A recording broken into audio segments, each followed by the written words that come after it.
مجھ دا ذکر کوئی نہیں، نہ قرآن اچ نہ حدیث اچ۔ ایک مولوی صاحب نہ بڑے جذبے نہ کہنے لگا جی مجھ دی قربانی جائز ہے، میں کہا سنت ہے، چوپ بول بول چوپ، میں کہا بول تا صحیح جائز سنت ہے، آدھا نہیں، میں کہا مرد دستی کیوں جانا، کیوں گول کروں نے قربانیاں بندے آدھا۔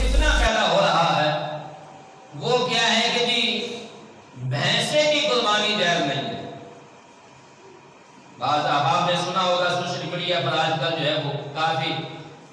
ایک دو آدمی ہیں جنہوں نے شور ڈالا ہوا ہے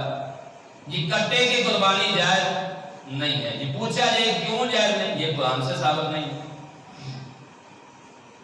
اللہ کرے کاش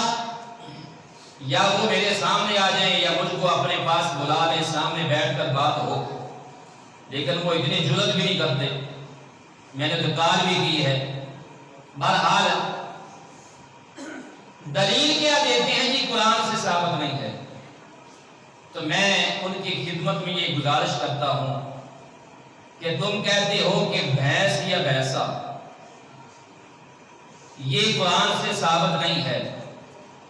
تو باقی جانور جو ہیں قربانی کے ان کا مجھے قرآن کی نص سے کہیں ذکر دکھا دو، بکری کا ذکر دکھا دو قرآن کی نص سے ہو، گائے اونٹ اور بھیڑ کا مجھے کہیں قرآن کی نص سے ذکر دکھا دو، پھر میں آپ کی بات مان لوں گا کہ بھینسے کا ذکر قرآن میں نہیں ہے۔ جہاں سے تم ثابت کرتے ہو بہیمۃ الانعام سے، سورہ انعام سے، اس کا پہلے سیاق و سباق تو پڑھ لو کہ وہ آیت کریمہ قرآن کی قربانی کے متعلق ہے یا بتوں کے متعلق ہے۔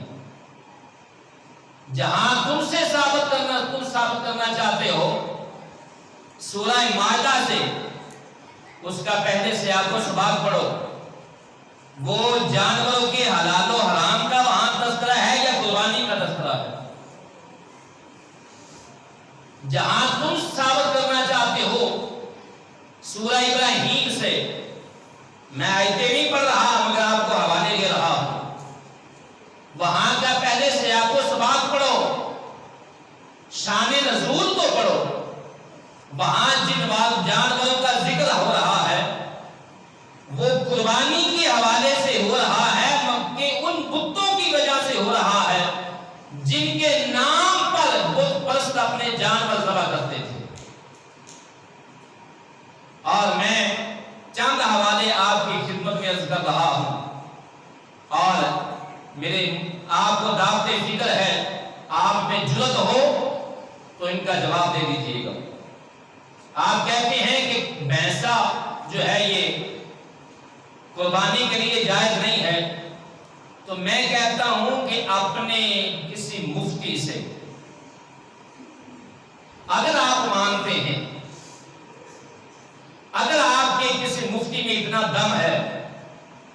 تو آپ صرف مجھے اتنا بتا دیں کہ کسی کے پاس 30 بھینسیں ہیں اور اس کی انہوں نے زکوٰۃ نکالنی ہے، تو مجھے بتا دیں کہ ان کی زکوٰۃ کا نصاب کیا ہوگا۔